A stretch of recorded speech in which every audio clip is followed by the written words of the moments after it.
Сәлеметсіздер ме? Нөмірі 144-ші мектеп гимназиясы, Мұрат Айман, қазақ тілі әдебиет пәнінің мұғалімі.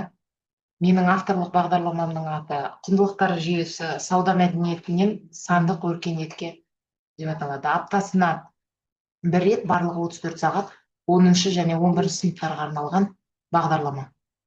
Бағдарламаның мақсаты оқушыларға қоғамның тарихи мәдени дамуын, оның ішінде сауда мәдениеті, әлеуметтік теңсіздік, құқықтық сауаттылық, цифрландыру және сандық өркениет мәселелерін кешенді түрде қарастыруға мүмкіндік береді.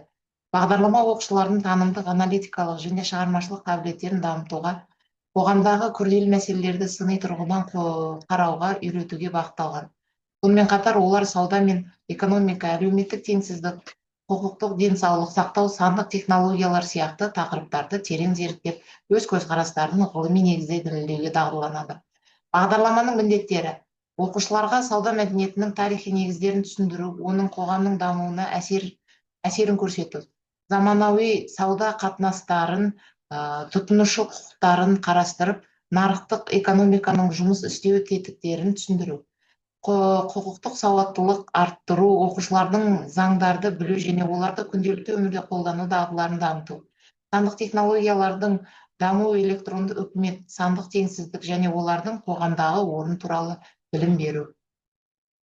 Заманауи ақпараттардың қоғамның этикалық мәселелерін қарастыру, технологиялардың артықшылықтары мен қауіптерін талдау, тарихи тұлғалардың еңбектерін зерттеу, олардың қоғамдағы тигізетін ықпалын түсіну және тарихи сабақты алуға үйрету. Бағдарламаның өзектілігі: бүгінгі таңда әлем үлкен әлеуметтік экономикалық өзгерістердің куәсі болуда. Ақпараттың технологиялар мен цифрлық жүйелердің дамуы, сауда мен тұтыну мәдениетінің өзгеруі, жүйенің күрделенуі, әлеуметтік теңсіздіктің артуы, осының бәрі қазіргі қоғамның басты мәселелеріне айналып отыр.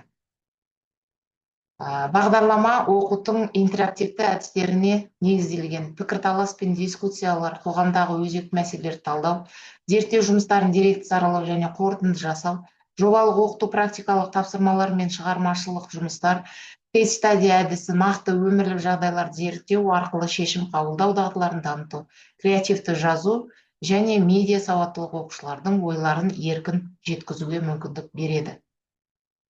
Бағдарламаның бағыттылығы: бағдарлама оқушылардың сыни ойлауын дамытуға, ақпаратты талдау және оның тәжірибеде қолдану қабілетін арттыруға бағытталған.